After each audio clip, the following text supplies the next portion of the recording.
Hello, Shalom, and welcome to How to Pronounce and Say in Hebrew.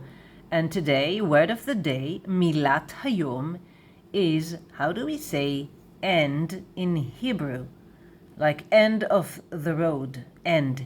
In Hebrew, sof. Short and nice. Sof. Sof. And plural, sofim. Sofim. Sofim. Sof, sofim. So end of the road is sof haderech. End is sof. So this is the end of this video, sof hasirton, but we will see each other in the next video, and until then you will find links to selected lessons in the description box below, Hebrew alphabet, Niqqud, derived stems, pronouns, and more. להתראות בקרוב.